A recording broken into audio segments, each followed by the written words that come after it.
فأوحى إليه ربه ما أوحى محمد المصطفى أحمد المجتبى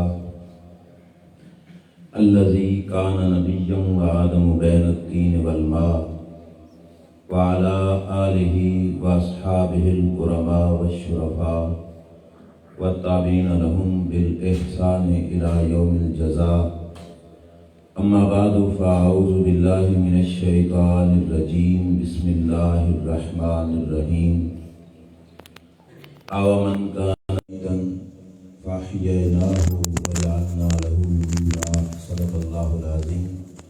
محبت سے پڑھیے الصلاۃ والسلام علیک یا سیدی یا رسول اللہ وعلی آلک واصحابک یا سیدی یا حبیب اللہ. جتنے بھائی بیٹھے ہیں سارے ذوق سے پڑھیے الصلاۃ والسلام علیک یا سیدی یا نبی اللہ وعلی آلک واصحابک یا سیدی یا نور اللہ. مولاي صل وسلم دائما ابدا علی حبیبک خیر الخلق کلہم منزہ عن شریک فی محاسنہ فجوہر الحسن فیہ غیر منقسم یا اکرم الخلق مالی من الوذ بہ سواک عند حلول الحادث العمم ولن یذیک رسول اللہ جاہک بی اذ الکریم تجلی باسم منتقم. رب صلی وسلم دائما ابدا علی حبیبک خیر الخلق کلہم. اللہ جل مجدہ الکریم کی حمد و ثنا اور حضور سید المرسلین خاتم النبیین امام الانبیاء حضرت محمد مصطفیٰ احمد مجتبیٰ صلی اللہ تعالی علیہ وآلہ وبارک وسلم کے دربار گہربار میں ہدیہ درود و سلام بسعادت و احترام عرض کرنے کے بعد رونق محفل زیب مسند صدارت استاذ العلماء برادر مکرم حضرت علامہ مولانا مفتی محمد اسماعیل صاحب سیالوی دامت برکاتہم العالیہ، برادرم حضرت علامہ مولانا حافظ نصر حیات نصر صاحب، دیگر حاضرین و سامعین السلام علیکم ورحمۃ اللہ وبرکاتہ. احباب نے اپنے والدین کے ایصال ثواب کی خاطر اس محفل پاک کا انعقاد کیا. دعا ہے اللہ تعالیٰ اس پاک محفل کے صدقے سے ان کے والدین کی قبور کو جنت کے باغوں میں سے ایک باغ بنائے اور اللہ کریم ان کی آخرت کی زندگی برزخی زندگی روز بروز پہلے سے بہتر بنائے. محفل پاک کافی دیر سے شروع ہوئی. حضرت علامہ مفتی تنویر الفت صاحب مجھ سے پہلے بیان کر رہے تھے. آپ حضرات کافی دیر سے بیٹھے ہیں، توجہ کیجئے گا. چند ایک باتیں میں آپ حضرات کے ساتھ کرنے کی کوشش کروں گا. اللہ تعالیٰ مجھے سمجھانے کی اور آپ کو سمجھ کر اور ہم سب کو مل کے پھر عمل کی توفیق عطا فرمائے. کائنات کے اندر یہ جتنا سسٹم چل رہا ہے جو ہماری آنکھوں کے سامنے ہے، جسے مادیات سے تعبیر کیا جاتا ہے، کوئی بھی چیز دیکھ لو، جتنا نظام چل رہا ہے، سسٹم چل رہا ہے، وہ سارے نظام کے اندر جتنی بھی چیزیں آپ کو نظر آئیں گی، اس کے چلتے ہوئے نظام کو برقرار رکھنے کے لیے اس کا پیچھے رابطہ اور تعلق یہ ضروری ہے. اور ہر شے کی کوئی نہ کوئی اصل ہے، کوئی نہ کوئی مرکز ہے جہاں سے اس کا رابطہ برقرار رہنا یہ از حد ضروری ہے. اگر وہ رابطہ ختم ہو جائے تو یہ نظام جو چل رہا ہے وہ اس شے کا درہم برہم ہو جاتا ہے، سلسلہ خراب ہو جاتا ہے. مثال کے طور پر سمجھیے، آپ کی اس جامع مسجد کے اندر بلب جل رہے ہیں، روشنی ہے، یہ ساؤنڈ چل رہا ہے، یہ سارا سلسلہ جو چل رہا ہے اس کے پیچھے ایک مرکز ہے. اس مرکز کے ساتھ ان کا رابطہ ہے. اور اگر وہ رابطہ ٹوٹ جائے تو بلب کی روشنی ختم ہو جائے گی، یہ مائک کا چلنا بند ہو جائے گا۔ کیسے کہ بلب کی تار کا کنیکشن ہے بورڈ کے ساتھ، بورڈ میں لگا ہوا بٹن ہے، اس بٹن سے تار جا رہی ہے میٹر تک، میٹر سے جا رہی ہے ٹرانسفارمر تک، ٹرانسفارمر سے جا رہی ہے جو ہمارے علاقے کا بجلی گھر ہے وہاں تک، اور پھر چلتے چلتے یہ کنیکشن جا کے جڑتا ہے جو ہمارے ملک کا بڑا بجلی گھر مرکز ہے اس کے ساتھ۔ آپ یہ مجھے بتاؤ کہ اگر پچھلا بڑا مرکز جو ملکی سطح پہ کام کر رہا ہے بجلی کا، اس مرکز کے ساتھ اس کا تعلق کٹ جائے، تار ٹوٹ جائے، یہ بلب جلے گا؟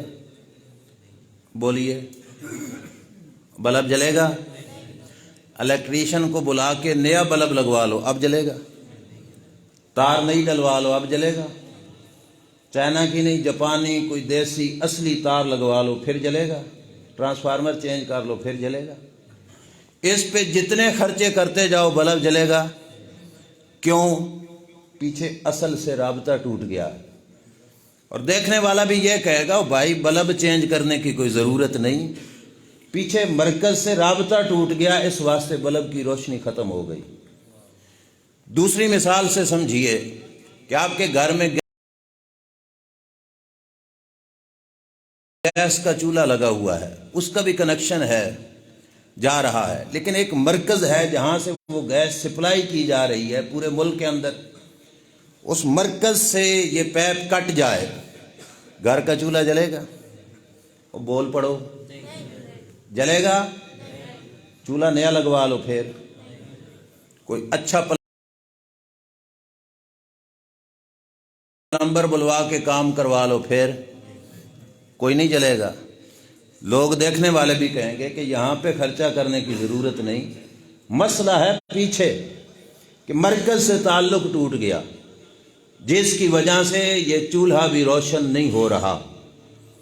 ایک نہیں، میں درجنوں مثالیں دے سکتا ہوں لیکن وقت کم ہے، مقصد تھا مثال دینے سے آپ کو بات سمجھانا۔ اگر بات آپ کو سمجھ آ گئی ہے تو یہ آپ یقین رکھیں گے کہ ہر شے کا جو بھی سسٹم، جو بھی نظام چل رہا ہے، ظاہری طور پر اس کا کوئی نہ کوئی مرکز ہے، اور مرکز سے تعلق ٹوٹ جائے تو یہ نظام سارے کا سارا درہم برہم ہو جاتا ہے۔ پھر حقیقتاً اور اصالتاً اصلی طور پر جو نظام چل رہا ہے اس کا بھی کوئی نہ کوئی مرکز ہے، اور اگر اس نظام کا مرکز، اس کا تعلق بھی اس مرکز سے ٹوٹ جائے تو یہ نظام بھی درہم برہم ہو جاتا ہے۔ اور وہ مرکز کوئی کسی ملک میں نہیں ہے، کسی الگ سلطنت کے اندر نہیں ہے، وہ مرکز ہے میرے نبی کا مدینہ مصطفیٰ صلی اللہ علیہ وآلہ وسلم۔ اس کائنات کا تعلق جب مدینے والے آقا صلی اللہ علیہ وسلم یعنی ذات مصطفیٰ صلی اللہ علیہ وسلم کے ساتھ جڑا رہے گا، یہ نظام چلتا رہے گا، اور اگر حضور سے تعلق کٹ گیا تو پھر یہ نظام درہم برہم ہو جائے گا، پھر چلتی سانسیں بھی انسان کو زندگی نہیں دے سکیں گی۔ میں مسجد میں بیٹھا ہوں، پوری ذمہ داری کے ساتھ کہہ رہا ہوں، سانس چل رہی ہے، آکسیجن مل رہی ہے، لیکن اس کے باوجود آپ زندہ کہو، دنیا کا ڈاکٹر زندہ کہے، کوئی مفتی زندہ کہے، لیکن رب کا قرآن اسے زندہ نہیں کہے گا جس بندے کا رابطہ دربار مصطفیٰ صلی اللہ علیہ وسلم سے کٹ گیا۔ اور جس بندے کا رابطہ وہاں سے جڑ گیا، اس کی سانس چلے، رب اسے پھر بھی زندہ کہتا ہے، سانس نہ بھی چلے رب پھر بھی زندہ کہتا ہے۔ زمانے کے ہسپتال اس کا ڈیتھ سرٹیفکیٹ بنا کے دے دیں، بے شک لوگ سارے کے سارے اسے مردہ کہیں، رب اسے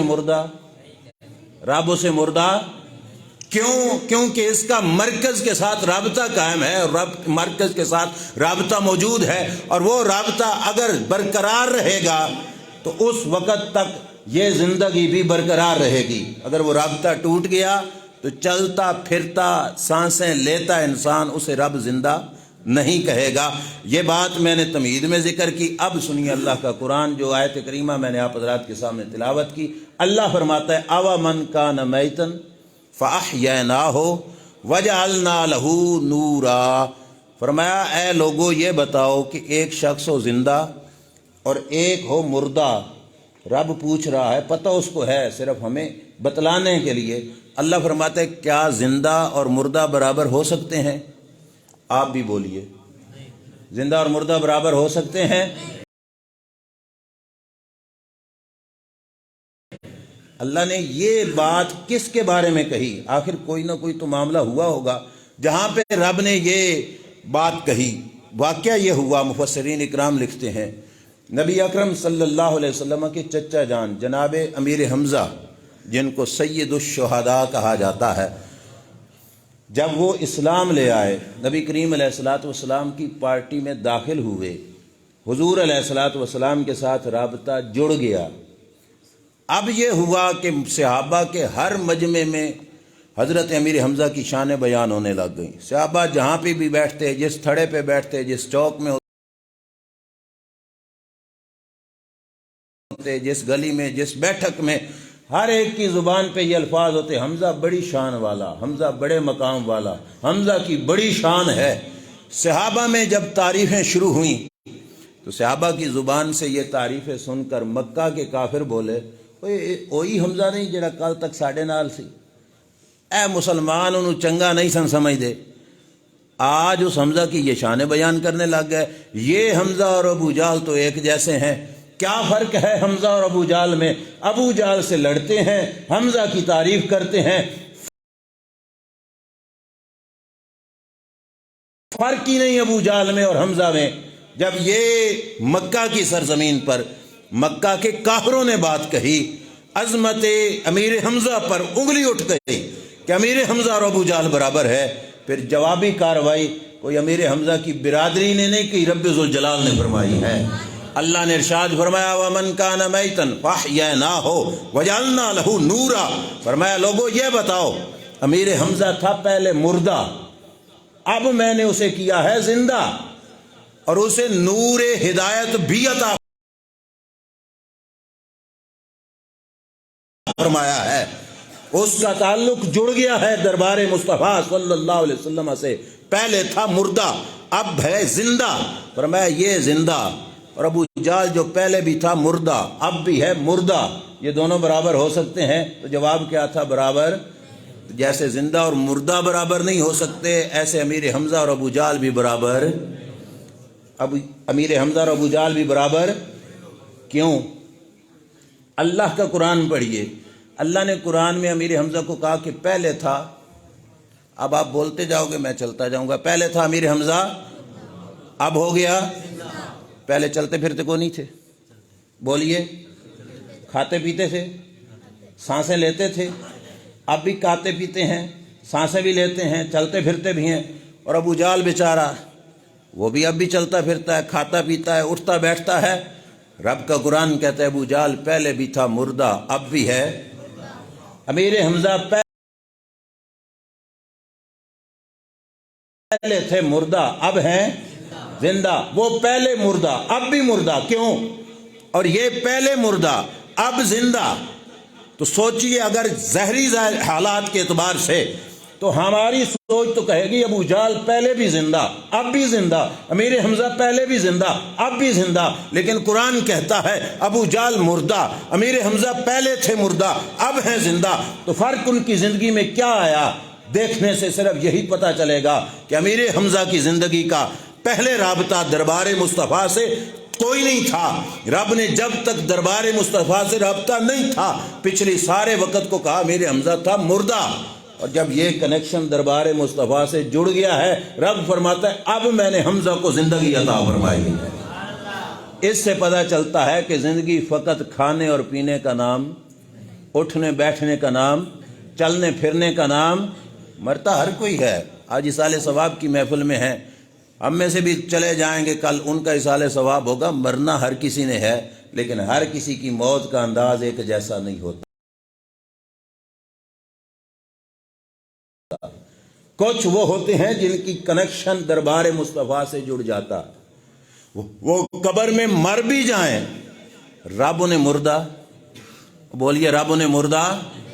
اچھا یہ بتاؤ، امیر حمزہ تو ہو گیا زندہ، ابو جہل، ایک وہ وقت آیا کہ بدر کے اندر ابو جہل مارا گیا، اب کافر مکہ کے بھی کیا کہتے ہیں کہ ابو جہل ہے مردہ، اور اگلا سال آیا احد کا موسم، تو احد کے موسم کے اندر امیر حمزہ بھی شہید ہو گئے،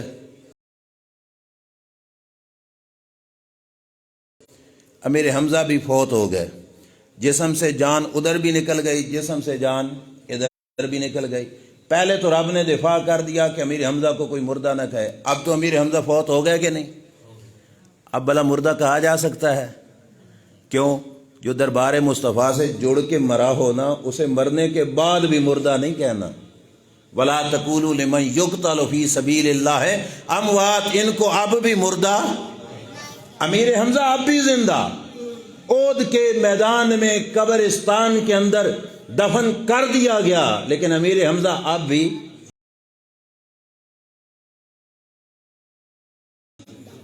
اگرچہ صدیاں گزر گئیں لیکن امیر حمزہ اب بھی، کیوں؟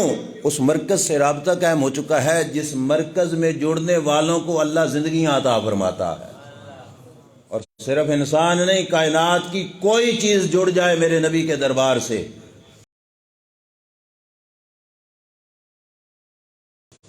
اور ان سے جڑنے والوں سے جڑ جائے، رب اسے بھی زندگیاں عطا فرما دیتا ہے۔ امیر حمزہ کو دفن کیا گیا میدان احد کے اندر، سیدنا امیر معاویہ رضی اللہ تعالیٰ عنہ کے زمانے کے اندر نہروں کی کھدائی ہو رہی تھی، اور اس کھدائی کے دوران جہاں پہ مزار ہے امیر حمزہ رضی اللہ تعالیٰ عنہ کی، اس کے قریب سے نہر کھودی جا رہی تھی، تو بالکل جس وقت قریب سے کدال والے نے، کسی والے نے جو ہے مٹی اٹھائی، تو سیدنا امیر حمزہ کا پاؤں مبارک زہر ہو گیا۔ جس وقت پاؤں زہر ہوا تو کھودنے والے نے پاؤں دبایا، تو پتہ چلا کہ وقت سال کئی گزر چکے ہیں لیکن جسم میں خون اب بھی چل رہا ہے۔ کیوں؟ دربار مصطفیٰ سے رابطہ اب بھی قائم ہے، تو رب نے زندگی اب بھی عطا فرمائی ہوئی ہے۔ یہ بات تھی، لیکن اس سے اگلی بات بڑی پیاری ہے، اس کھودنے والے نے ہاتھ آگے بھی ڈالا، آگے دیکھیں کیا ہے۔ وصال شریف ہوا تھا نا جس وقت سیدنا امیر حمزہ رضی اللہ تعالیٰ عنہ کا، تو ایک چادر شریف تھی جن کے اندر ان کو لپیٹ کے دفنانا تھا، وہ چادر تھی چھوٹی، یہ بچے کو پتا ہے، اسکول کی کتابوں میں بھی لکھا ہے، سار ڈھانپا جاتا تو پاؤں ننگے، پاؤں ڈھانپا جاتا تو سار ننگے۔ اللہ کے پیارے محبوب علیہ السلام نے فرمایا تھا سار ڈھانپ دو اور پاؤں پہ رکھو، بولیے گھاس، گھاس رکھ کر امیر حمزہ کو دفن کیا گیا تھا۔ نہر کھودنے والا کہتا ہے میں نے ہاتھ ڈال کے گھاس اٹھایا تو گھاس کو سال گزر چکے تھے لیکن گھاس بھی خشک نہیں ہوا تھا، اب گھاس بھی زندہ تھا۔ جٹ برا بیٹھے ہو، آپ کو پتا ہے کہ زمین سے گھاس کاٹ دیا جائے تو کتنے دیر سبز رہتا ہے؟ تھوڑا وقت ہی رہتا ہے، اس کے بعد وہ خشک ہو جاتا ہے، تھوڑے وقت کے بعد پھر خشک ہو جاتا ہے، اس کے اندر زندگی اتنی زیادہ نہیں رہتی۔ لیکن جس گھاس کی نسبت اس حمزہ سے ہو گئی، جس حمزہ کو نسبت دربار مصطفیٰ سے ہو گئی، وہ حمزہ قبر میں بھی پڑے ہیں لیکن پاؤں کے ساتھ جڑے ہوئے گھاس کو بھی زندگی عطا فرما رہے ہیں۔ تو پتہ چلا حقیقی زندگی، اصلی زندگی ہے کہ دربار مصطفیٰ صلی اللہ تعالیٰ علیہ وآلہ وسلم سے رابطہ جڑ جائے۔ یہی وجہ ہے کہ صحابہ اکرام علیہم الرضوان اپنی زندگی کے اندر باقی کسی شے پہ اتنا زور نہیں دیتے تھے جتنا دربار مصطفیٰ سے رابطہ رکھنے پہ زور دیا کرتے تھے۔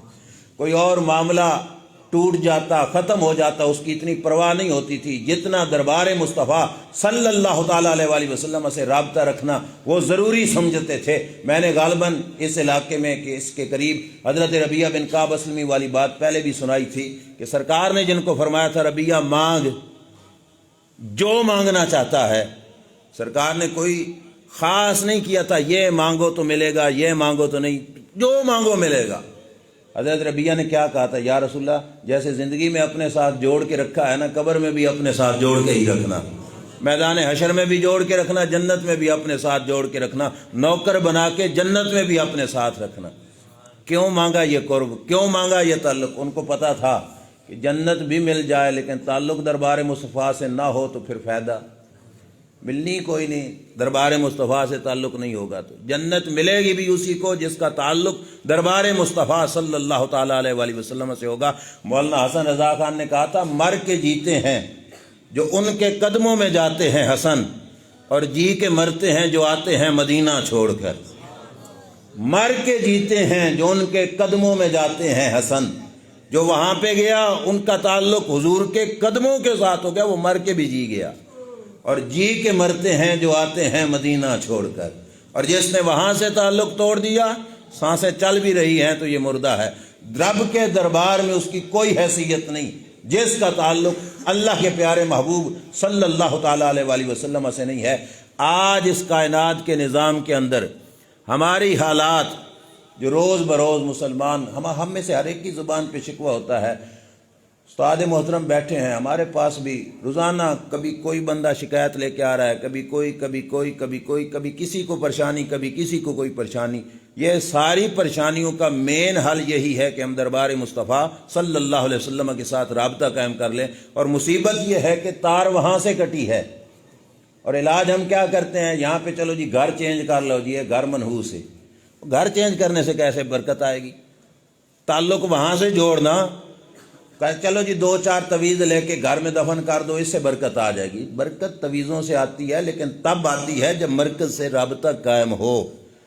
اعلیٰ بلب اچھی روشنی دیتا ہے لیکن کب دیتا ہے؟ جب پیچھے سے تار کا کنیکشن جڑا ہوا ہو۔ اگر پیچھے سے تار کٹی ہوئی ہو، بلب جتنے اچھے لگا لو کوئی فائدہ نہیں ہوگا۔ جو مرضی ٹکریں مار لو، جو مرضی کوششیں کر لو، جتنا مرضی جو ہے اپنے ہاتھوں سے دھندا کر لو، اپنی زندگی کے اندر رونق اس وقت تک نہیں آئے گی جس وقت تک دربار مصطفیٰ صلی اللہ تعالیٰ علیہ وآلہ وسلم سے رابطہ نہیں ہوگا۔ اگر دربار مصطفیٰ صلی اللہ علیہ وسلم سے رابطہ ہو جائے تو پھر جھگی میں بیٹھا فقیر بھی خوش ہوگا، اور اگر حضور سے رابطہ نہیں تو بنگلے میں بیٹھا امیر بھی نہ خوش ہوگا۔ آپ نے دیکھ لیا ہوگا کروڑوں میں کھیلنے والے کی زندگیوں میں سکون نہیں، اور جس کا تعلق دربار مصطفیٰ سے جڑ جائے وہ فٹ پاتھ پہ چادر بچھا کے سو جائے، اسے پھر بھی سکون مل جاتا ہے۔ کیوں؟ وجہ یہ ہے کہ سکون کی اصل ہے بارگاہ مصطفیٰ صلی اللہ تعالیٰ علیہ وآلہ وسلم، اور وہاں سے تعلق جڑے۔ اور یہ ذہن سے بالکل نکال دو کہ روپے پیسے سے زندگی سنورتی ہے، نہ، زندگی سنورتی ہے دربار مصطفیٰ سے جڑ جانے سے۔ علامہ اقبال نے ہمارے اسی شکوے کا حل اپنی زبان میں ارشاد فرمایا، کہا اگرچہ زر بھی ہے زمانے میں قاضی الحاجات، پر جو فقر سے ہے میسر تونگری سے نہیں۔ علامہ اقبال نے کہا میں بھی مندہ اس گال نو کہ کم پیسے نال ہوندا۔ عام لوگوں کی زبان سے یہ سنتے ہو نا، بھائی وہ کم پیسے نال ہی چلدا، کہتے ہیں نا لوگ۔ علامہ اقبال نے یہی لفظ کہے، اگرچہ زر بھی ہے زمانے میں قاضی الحاجات، کہ اگرچہ کام سونے سے، مال اور دولت سے بھی ہوتے ہیں، لیکن فرمایا جو فقر سے ہے میسر تونگری سے نہیں۔ جو دربار مصطفیٰ سے رابطہ جوڑ کر حضور کا فقیر بننے سے ملتا ہے، وہ مالدار بننے سے نہیں ملتا۔ اب دیکھ لو دنیا جہان میں کہ بڑے بڑے مالدار میرے نبی کے در کے فقیر بلال حبشی کے جوتے کے برابر بھی ہو سکتے، کروڑوں میں کھیلنے والے سلیمان فارسی کی تھوک کے برابر بھی ہو سکتے نہیں۔ کیوں؟ اصل چیز ہے محبوب کریم صلی اللہ تعالیٰ علیہ وآلہ وسلم کی ذات کے ساتھ رابطہ برقرار رکھنا۔ صدیاں ہو گئیں داتا صاحب کو دنیا سے پردہ کیے ہوئے، آج رات کے 3 بجے بھی جاؤ تو وہاں پہ دن کا منظر نظر آئے گا، لوگ مسجد میں بیٹھے قرآن پڑھ رہے ہیں، عبادت کر رہے ہیں۔ وجہ کیا ہے؟ کہ اس بندے نے اپنی زندگی میں رابطہ دربار مصطفیٰ کے ساتھ یوں جوڑا تھا۔ قبر میں بھی لیٹ گیا ہے، رب نے صرف قبر کو نہیں، قبر کی مٹی کو بھی روشنی اور چمک عطا فرمائی ہے۔ یہ کیا ہے؟ کہ جو فقر سے ہے میسر، تونگری سے نہیں۔ یہ کسی مولوی کی نہیں، مولوی تو کہتے، لوگ کہتے ہیں مولوی تو ہوتے ہی ایسے ہیں، دکھی انوس ہوتے ہیں، یہ ہوتے ہیں۔ علامہ اقبال کہہ رہا ہے کہ لوگوں جو فقیر بننے سے، دربار مصطفیٰ کا فقیر بننے سے ملتا ہے، وہ زمانے کا امیر بننے سے نہیں ملتا۔ حضور کا نوکر بن جاؤ، جو اس نوکری میں ملے گا وہ زمانے کی سرداری میں بھی نہیں ملے گا۔ سرکار سے تعلق جوڑ لو، اور حضور سے تعلق جوڑ کر سرکار کی خدمت میں رہ کر حضور کی غلامی میں زندگی بسر کرنا، جو یہاں سے ملتا ہے وہ کائنات کی کسی سرداری میں نہیں ملتا۔ بڑے بڑے سرداروں نے اپنی سرداریاں چھوڑیں جب ان کو پتہ چلا کہ مدینے کے تاجدار کے قدموں میں رب نے زندگی کو رکھا ہے۔ بدر ہوا نا، بدر کی جنگ ہوئی، آپ کو پتہ ہے 70 کافر مارے گئے تھے۔ کتنے؟ بولیے کتنے؟ 70 کافر مسلمانوں نے مار دیے، اور یہ تھے ان کے فن خان لوگ، وڈیرے وڈیرے۔ 70 کافر مسلمانوں کے ہاتھوں سے مر گئے۔ جس وقت کفار کا لشکر واپس پلٹ کے گیا نا، تو مکہ شریف کے اندر جو ان کا علاقہ تھا وہاں پہ سوگ کا منظر، ہر بندہ غمگین، اور اندر سے نا جو ہے ان کے دل میں اور دماغ میں جو ہے بڑا غصہ تھا کہ ہم نے بدلہ لینا ہے۔ وہ سمجھتے تھے مسلمان ہیں بالکل کمزور، یہ ہمارا کیا بگاڑ لیں گے، لیکن مسلمانوں کے ساتھ پہلا پلہ پڑا اور مسلمانوں نے ان کے سنتت پھنے خان مار دیے۔ دل میں تھا کہ ہائے اگلا موقع آئے ہم بدلہ لیں، جا کے اپنے وڈیروں کا بدلہ لیں۔ مکہ شریف کے اندر سردار پارٹی کا ایک شخص جس کا نام تھا صفوان بن امیہ، کیا نام تھا؟ اندر سے بڑے بل کھا رہا تھا کہ میں بدلہ لوں اپنے باپ امیہ کا، کہ بدر میں اس کو بھی مارا گیا ہے، لیکن سوچتا تھا کہ یہ جاؤں ویسے تو پکڑا جاؤں تو کہیں خود نہ مارا جاؤں، کوئی بہانہ بھی تو ہو نا مدینے جانے کا، اور بہانہ بنا کے جاؤں اور پھر جا کے معاذ اللہ رسول خدا صلی اللہ علیہ وسلم کو شہید کر کے آؤں۔ بہانہ سوچ رہا تھا، ملاقات ہو گئی اپنے کزن کے ساتھ، چچا زاد بھائی عمیر بن وہب کے ساتھ۔ عمیر سے ملا اور کہا کہ یار میں بڑا غمگین ہوں، پریشان ہوں، بدر میں ہمارے وڈیرے مارے گئے، بدلہ لینے والا کوئی نہیں، کوئی ہو نا جو بدلہ لے۔ تو چچا زاد بھائی نے کہا یار میرے دل میں بھی یہ مروڑ تو ہے، لیکن مصیبت ہے کہ میں یہ کام کر نہیں سکتا۔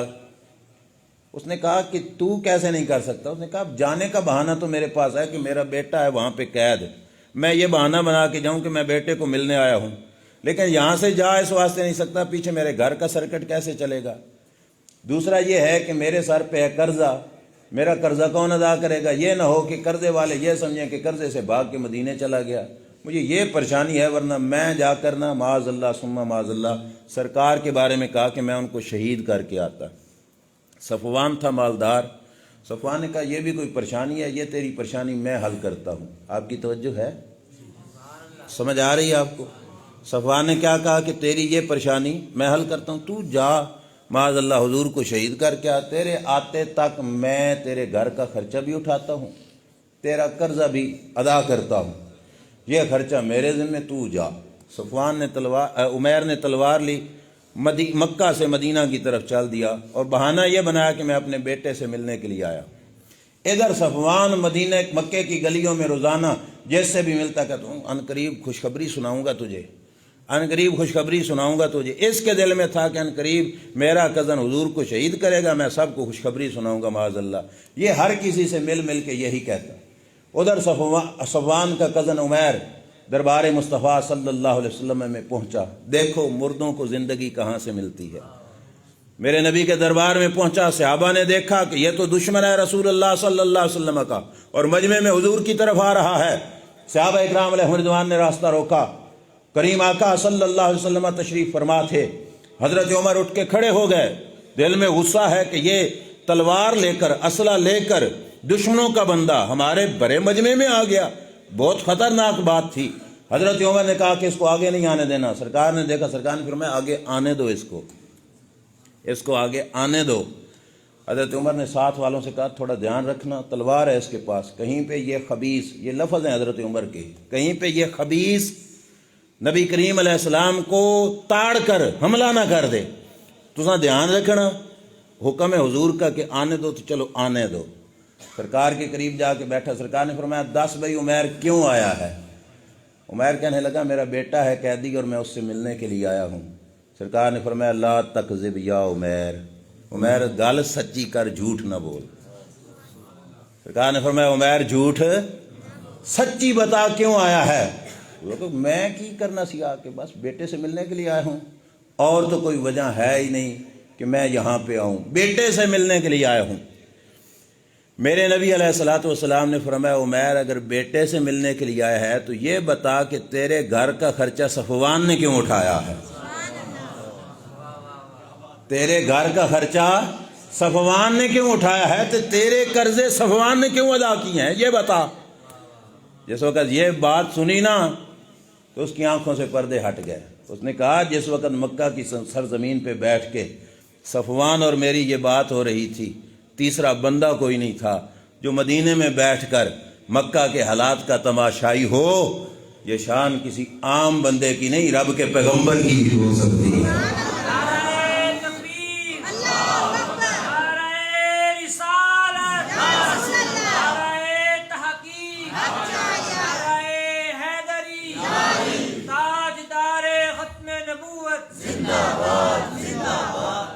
مر کے جیتے ہیں جو ان کے در پہ جاتے ہیں حسن، اور جی کے مرتے ہیں جو آتے ہیں مدینہ چھوڑ کر۔ زندگی مل گئی۔ صفوان کے اس کزن نے کہا کہ یا رسول اللہ میں کلمہ پڑھتا ہوں، واقعی اللہ نے آپ کو سچا رسول بنایا۔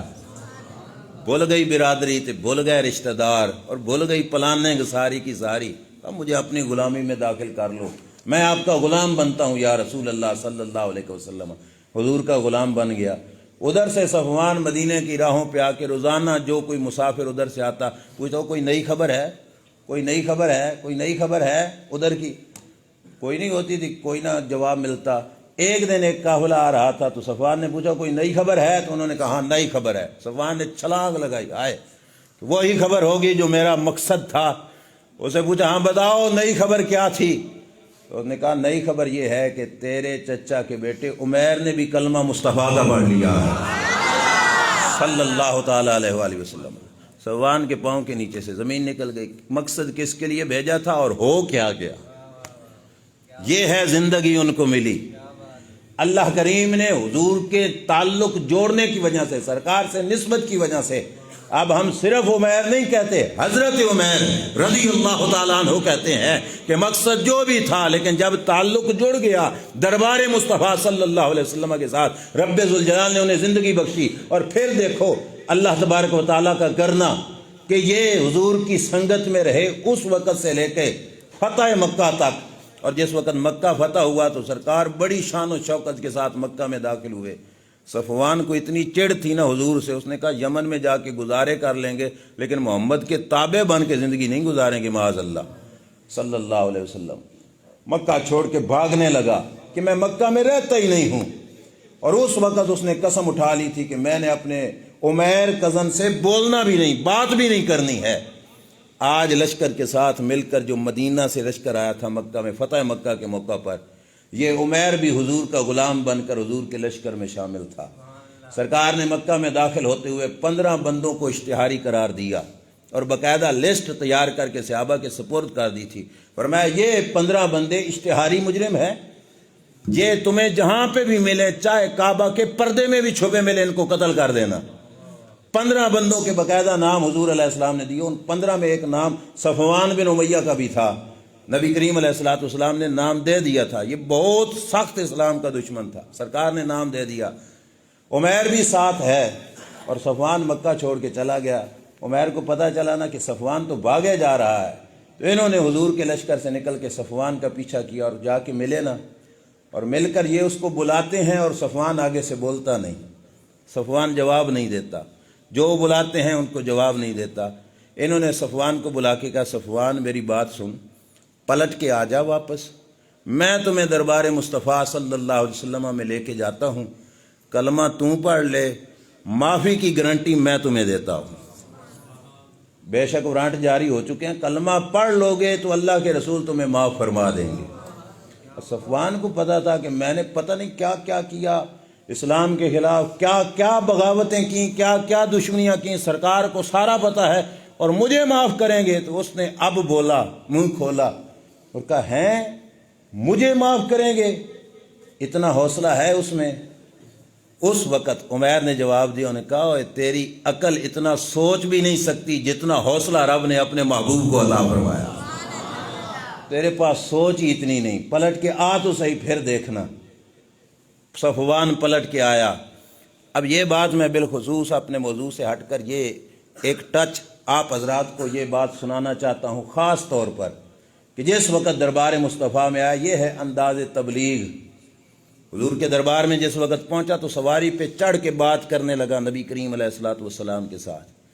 سرکار نے فرمایا صفوان تھلے تے لوگ گالتے سون، کلمہ جی پڑھنا تو تھلے لے کے کلمہ پڑھنا۔ تو صفوان پتہ کیا کہنے لگا، انہوں نے کہا میں نیچے نہیں اترتا، ڈر لگتا ہے کہیں نیچے اتروں تو پکڑ کے آپ مروا ہی نہ دیں، اگر کوئی ایسی پلانے گوئی بھی صحیح تو چلو سواری پہ بیٹھا ہوں، بھگا کے نس جاؤں گا، بھاگ جاؤں گا۔ ایسی بات اشتہاری مجرم جو ہے حاکم وقت اور سردار کے پاس آ کے کہہ رہا ہے، لیکن سرکار نے کوئی اس کے بارے میں بات نہیں کی۔ کیوں؟ کیونکہ صورتحال عمیر نے کہا تھا کہ معافی کی اور ایمان لانے کے لیے میں اس کو پکڑ کے لاؤں، یہ ایمان لے آئے گا۔ سرکار نے فرمایا نیچے اتر، بات کر، کہا نہیں نیچے نہیں اتروں گا۔ سرکار نے فرمایا پھر کلمہ پڑھ، یہ بات بڑی پتے کی ہے، فرمایا کلمہ پڑھ۔ صفوان کہنے لگا مجھے کچھ ٹائم دو سوچنے کا۔ اب ذرا دل پہ ہاتھ رکھ کے اپنے حالات کو آنکھوں کے سامنے رکھ کے ذرا سوچو، مجرم ہو اشتہاری اور ہتھے بھی لگ چکا ہو، اور کسی جو ہے وعدے پر کہ یہ کام کروں گا پھر میں جو معاف کر دینا، اور وہی کام کہا جائے کہ کلمہ پڑھ لے اور پھر وہ کہے کہ مجھے کچھ سوچنے کا موقع دو۔ کسی میں ہے حوصلہ کہ اب برداشت کرے؟ لیکن یہ تھا حوصلہ مدینے کے تاجدار صلی اللہ علیہ وسلم کا۔ میرے نبی علیہ الصلوۃ والسلام نے فرمایا بتا کتنا ٹائم لینا ہے؟ صفوان نے کہا 2 مہینے چاہیے۔ سرکار نے فرمایا 2 نہیں تو 4 لے کے سوچ، 2 مہینے نہیں تو 4 لے کے سوچ۔ میں اکثر اوقات اس مقام پہ یہ کہتا ہوں سرکار نے 2 سے 4 کا آپشن کیوں دیا؟ وجہ تھی کہ سرکار یہ بتانا چاہتے تھے کہ جہان سارا تو پھر لے بھامیں، مدینے ورگی فضا نہ مل سی، حضور دے در جیا کوئی در تینوں کتے دوسرا نہ مل سی۔ 4 مہینے چھڑ تو 4 صدیاں پھر لے، 400 صدیاں پھر لے، تجھے حضور کے در جیسا کوئی در نہیں ملے گا۔ اے چند تے تارے بھی ڈھیر سونے، اے پھول تے تارے بھی ڈھیر سونے، تے چند آسمانی بھی ڈھیر سونا، تو جتنے سونے اکٹھے کر لے حضور دی ایک ادا نہ مل سی۔ میں 2 چھڑ تو 4 لے کے سوچ، رج کے سوچ، جی میرے جا کوئی لب گیا تو پھر آکھیں سوچ لے۔ صفوان نے کہا ٹھیک ہے۔ اشتہاری مجرم کو موقع مل گیا سوچنے کا۔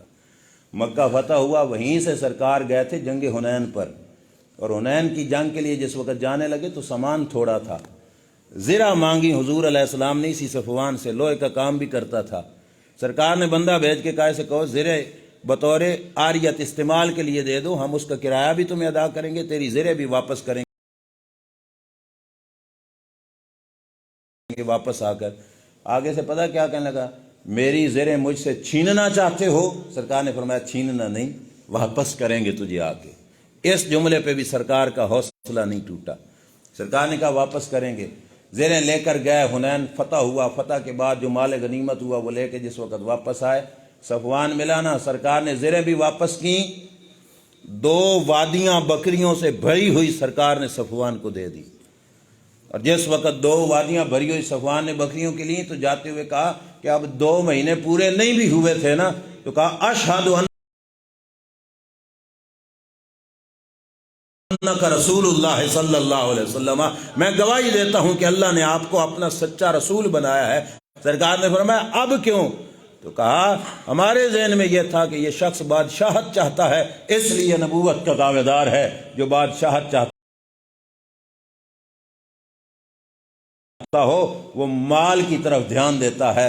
تم نے مفت میں 2 وادیاں بکریوں سے بھری ہوئی مجھے دے دی ہیں، تو پتہ چلا مالداری تمہارا مقصد ہے ہی نہیں، تمہارا مقصد کچھ اور ہے۔ اور جس کی مال کی طرف توجہ بھی نہ ہو اور پھر شانیں بھی اتنی ہوں، یہ رب کے سچے پیغمبر کی شان ہے۔ میں گواہی دیتا ہوں کہ اللہ نے آپ کو رسول بنایا ہے، جو فقر سے ہے میسر تونگری سے نہیں۔ آگے علامہ اقبال نے کہا تھا اگر غیور ہوں میری قوم کے جسور و غیور، فرمایا فقر میرا کچھ کم سروری سے نہیں۔ کہا اگر سننے والوں میں غیرت ہو تو میں کہتا ہوں میری فقیری بادشاہی سے کم نہیں۔ علامہ اقبال کا اپنا دعویٰ ہے، کہا میری فقیری بادشاہی سے کم۔ اور آخری شعر میں جو میری مقصودی بات ہے وہ کہی، کہا سبب اس کا کچھ اور ہے جسے تو خود سمجھتا ہے، زوال بندہ مومن کا بے زری سے نہیں۔ آج اس کائنات میں مسلم امہ اگر مار کھا رہی ہے اور ہمیں ہر طرف سے دکھوں کا ساماں ہے، تو علامہ اقبال نے کہا ہوئے بندے کلمہ پڑھنے والے، سبب اس کا کچھ اور ہے جسے تو خود سمجھتا ہے۔ پوری دنیا میں تیرا بینک بیلنس کم ہے، یہ سبب نہیں ہے۔ تو غریب ملک میں رہتا ہے، یہ سبب نہیں ہے تیری ذلت اور رسوائی کا۔ علامہ نے کہا سبب اس کا کچھ اور ہے جسے تو خود سمجھتا ہے، جان بوجھ کے اندھا بنا ہوا ہے۔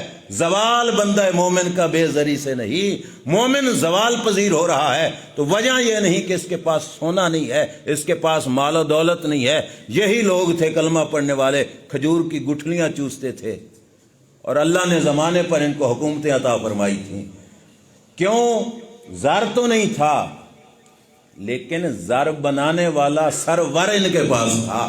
وہ مدینے کے تاجدار صلی اللہ تعالی علیہ وسلم کی ذات، جن کی نگاہ میں اتنا کمال ہے کہ ان کی نگاہ کسی ذرے پہ پڑ جائے تو اس کو بھی سونا بنا دیتی ہے، اس محبوب کے ساتھ ان کا تعلق اور رشتہ تھا۔ اور جب تک وہ رشتہ برقرار رہا مسلمانوں کے معاملات درست رہے، اور جب وہ رشتہ ٹوٹ گیا اب زندہ ہونے کے باوجود ہمارے اندر وہ حیاتی نہیں رہی، وہ حیاتی ختم ہو گئی۔ جب تک وہ تعلق تھا تو زندگیاں بھی تھیں۔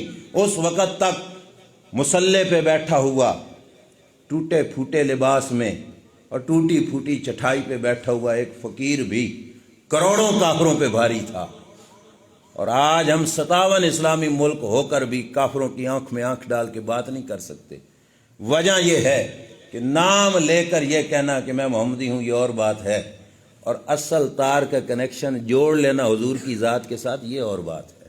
ذات مصطفیٰ صلی اللہ علیہ وسلم سے اگر تعلق انسان کا جڑ جائے، میں ذمہ داری سے کہتا ہوں، خود بڑا گناہگار ہوں، لیکن یہ ذمہ داری سے کہتا ہوں کہ کوئی ویرانے میں بیٹھا ہوا بھی ہو نا تو چمکے کا یوں جسے آسمان کا سورج چمکتا ہے، اسے اپنا بتانے کی ضرورت نہیں پڑے گی کہ میں کیا ہوں، میرا کیا تعارف ہے، میرا کیا تعلق ہے۔ نہ، دربار مصطفیٰ سے رابطہ تو ہو جائے۔ اس رابطے کا فائدہ یہ ہوگا کہ رب ذوالجلال اپنے بندے کو اپنا قرب عطا فرمائے گا۔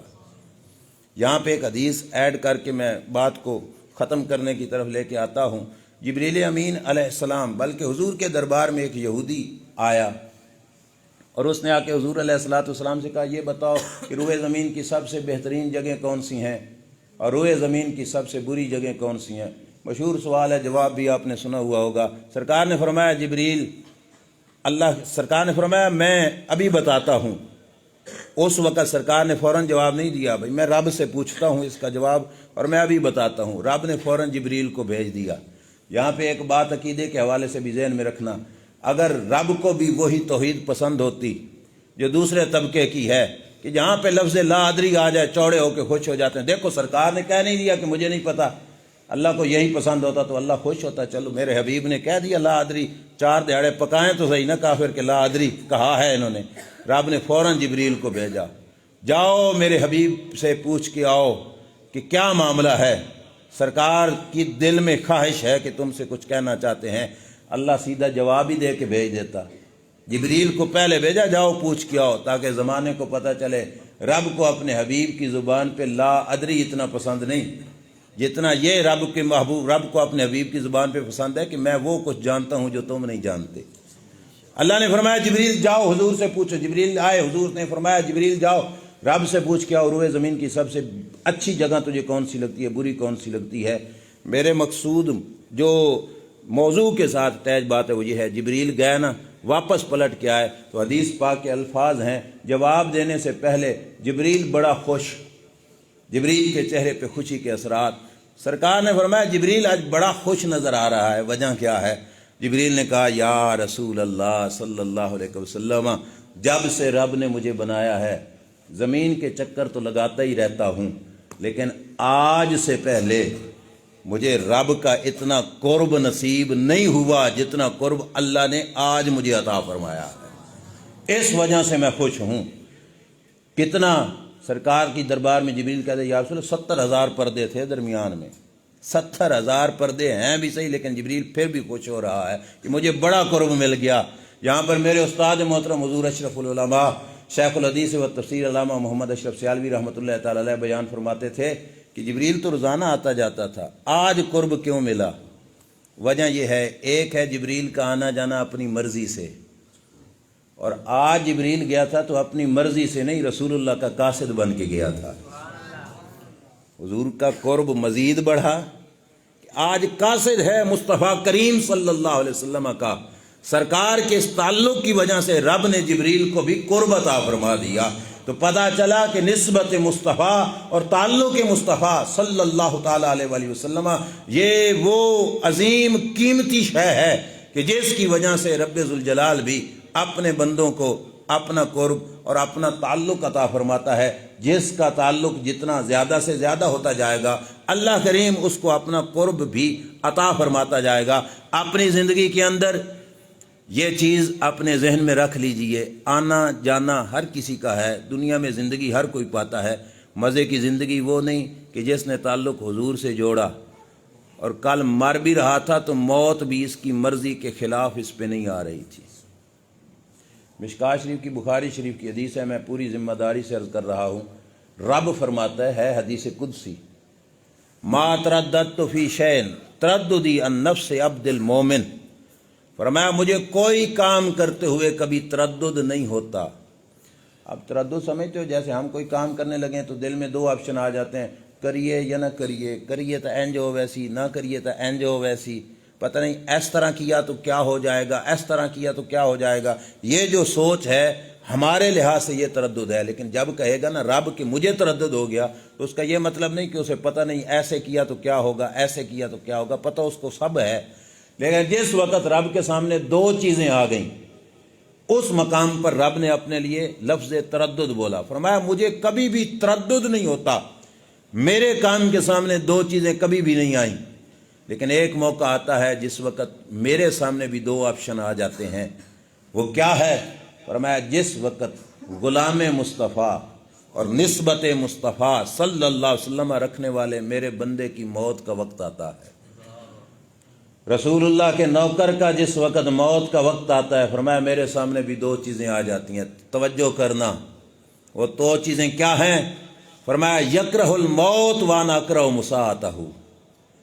صحیح بات ہے، دنیا کی ساری دولتیں اس جملے پہ لٹائی جائیں تو بہت کم ہے۔ وہ عرشوں کا مالک، وہ دو جہاں کا رازق، وہ ساری مخلوق کا خالق، اس کے الفاظ کیا ہیں کہ وہ کہتا ہے کہ اس وقت تردد کیا ہوا کہ میرے بندے کی موت کا وقت ہے، وہ موت کو ناپسند کرتا ہے، وہ مرنا نہیں چاہتا، وَأَنَا أَكْرَهُ مُسَاعَتَهُ، اور میں اس کی ناپسند کو ناپسند کرتا ہوں۔ سمجھ نہیں آئی؟ میں اس کی ناراضگی کو ناپسند کرتا ہوں۔ مجھے یہ گوارا نہیں کہ میرا بندہ کسی چیز کو کرے ناپسند اور میں اس پر واقع کر دوں، فرمایا یہ نہیں مجھے پسند۔ میں یہ گوارا ہی نہیں کر سکتا کہ میرا بندہ راضی نہ ہو اور اس کی رضا کے بغیر میں اسے مار دوں، یہ بھی مجھے گوارا نہیں۔ اور دوسری طرف موت کا بھی وقت مقرر ہے، اٹل حقیقت ہے، جس میں سیکنڈ کی دیر سویر نہیں ہو سکتی، نہیں ہو سکتی۔ فرمایا وہ وقت بھی مقرر ہے، اور ادھر بندے کی رضا کے بغیر اسے میں مارنا بھی نہیں چاہتا۔ تو دو چیزیں آ گئی کہ موت کو بھی ٹائم سے دیر نہیں کرنی اور بندے کو بھی ناراض نہیں کرنا۔ کتنی بڑی شان ملی حضور سے تعلق کی کہ موت بھی اس کی مرضی کے بغیر اس پہ طاری نہیں ہوئی۔ اب اللہ کیا کرتا ہے؟ اللہ اس کی آنکھوں کے سامنے سے پردے اٹھا دیتا ہے۔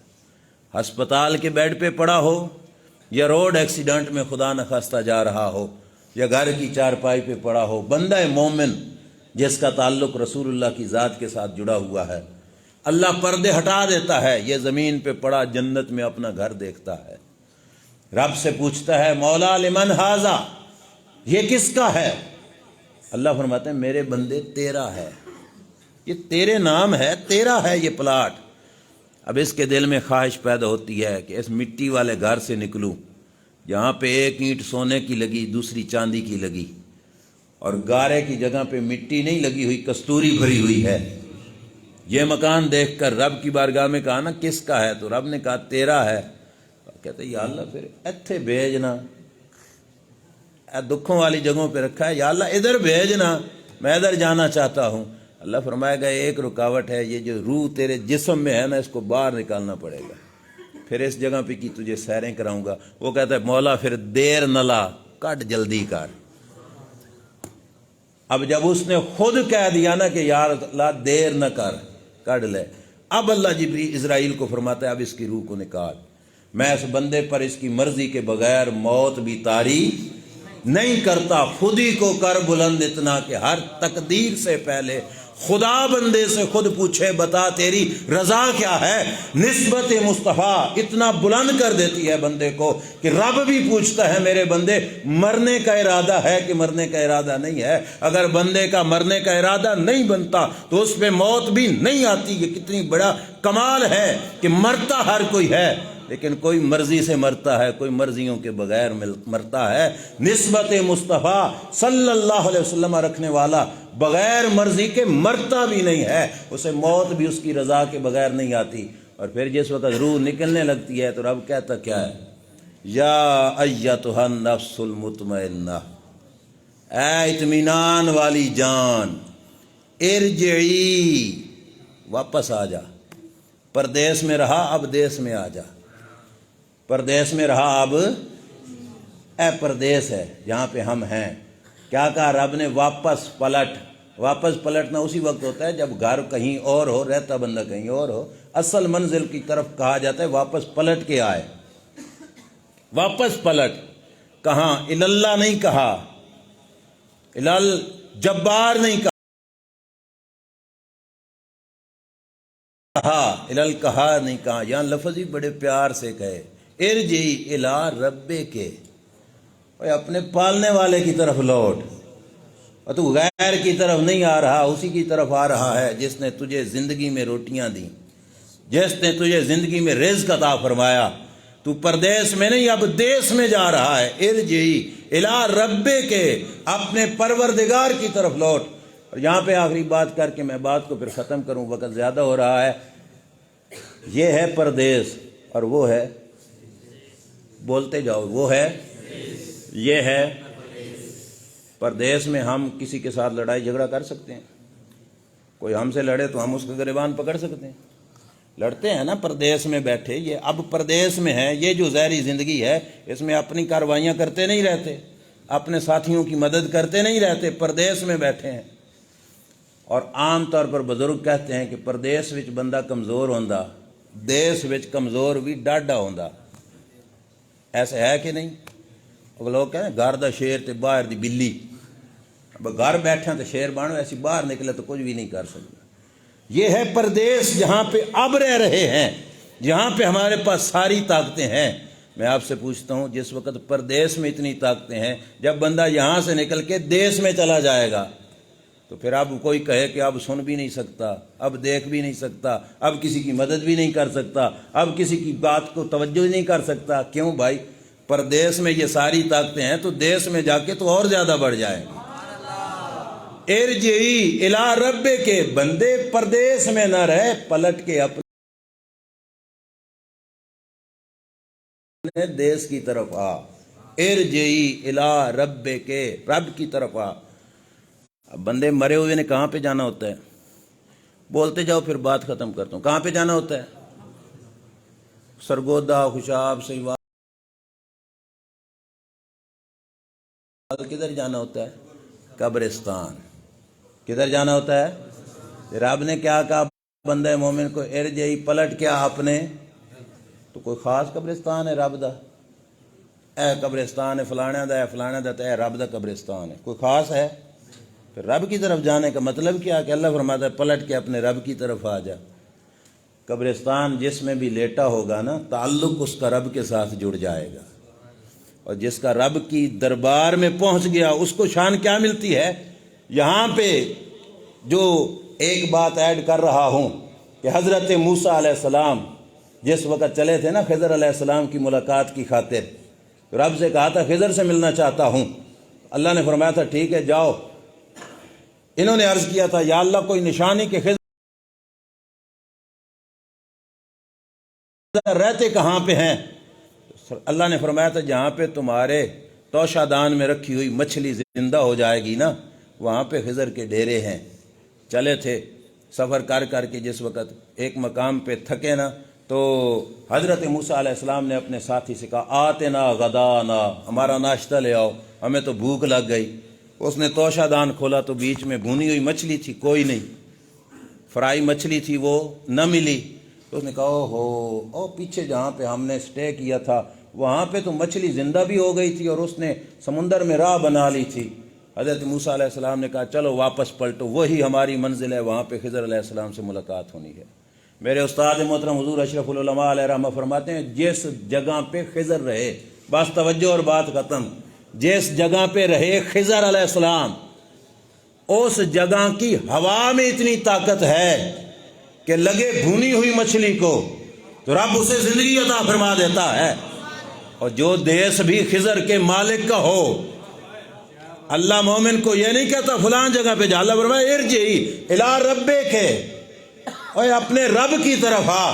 میں ہاتھ جوڑ کے کہتا ہوں جہاں خضر کے قدم لگیں اس علاقے کی ہوا مردہ مچھلی کو زندہ کر دے. جہاں خضر کے رب کے آستانے ہوں، جہاں خضر کے مالک کے ڈیرے ہوں، جہاں خضر کے رب اپنی بارگاہ میں بلا رہا ہو، وہاں پہ جانے والا مر جاتا ہے.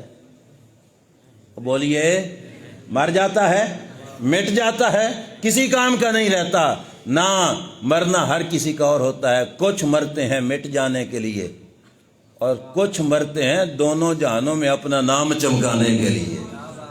علامہ اقبال نے کہا تھا تخم گل کی آنکھ زیر خاک بھی بے خواب ہے، کس قدر نشو نما کے واسطے بے تاب ہے، سردی لحد سے بھی افسردہ ہو سکتا نہیں، خاک تلے دب کے بھی سوز اپنا کھو سکتا نہیں، پھول بن کے اپنی تربت سے نکل آتا ہے یہ، موت سے گویا قبائے زندگی پاتا ہے یہ، موت آخر تجدید مذاق زندگی کا نام ہے، خواب کے پردے میں بیداری کا ایک پیغام ہے.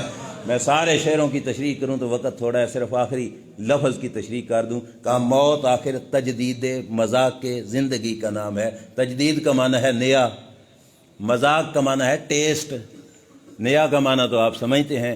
اب پڑھو موت آخر تجدید مذاق زندگی کا نام ہے. علامہ اقبال نے کہا گویا کہ موت زندگی کی ایک نئی چس دا نام ہے، موت زندگی کی ایک نئی ٹیسٹ ہے، نیا ذائقہ ہے، نئی چسکا ہے. موت بھی مٹ جانا نہیں ہے، موت آخر تجدید مذاق زندگی کا نام ہے. خواب کے پردے میں بیداری کا ایک پیغام ہے. وہ تو نیند میں چلا گیا، خواب میں سو گیا، ہمیں سبق کے دے کے گیا زندہ رہنا تے اینج جیو. قبروں کے نیچے گیا ہوا بھی مردہ نہیں ہے، پھر بھی زندہ ہے. ہمیں سبق دے کے گیا مرتا ہر کوئی ہے، لیکن موت ایسی لو کہ جس کے بعد زمانے کو پتہ چلے کہ یہ مرا نہیں ہے، زمانے میں یہ بھی زندہ ہے، اس کا کردار بھی زندہ ہے، اس کا نام بھی زندہ ہے. اور یہ فیض ہے نسبت رسول صلی اللہ تعالیٰ علیہ وآلہ وسلم کا. اللہ کی بارگاہ میں دعا ہے کہ جن مرحومین کے ایصال ثواب کے لیے یہ اہتمام کیا گیا، اللہ تبارک و تعالیٰ ان کی آخرت کو اپنے محبوب کے جوڑوں کا صدقہ بہتر سے بہتر بنائے. اور اللہ کریم اس پاک موقع پر جو کچھ گزارشات میں نے پیش کی ان کے طفیل اور آپ کے طفیل ہم سب کو عمل کی توفیق عطا فرمائے اور ہمیں دربار مصطفیٰ صلی اللہ علیہ وسلم کے ساتھ رابطہ مضبوط جوڑنے کی توفیق عطا فرمائے.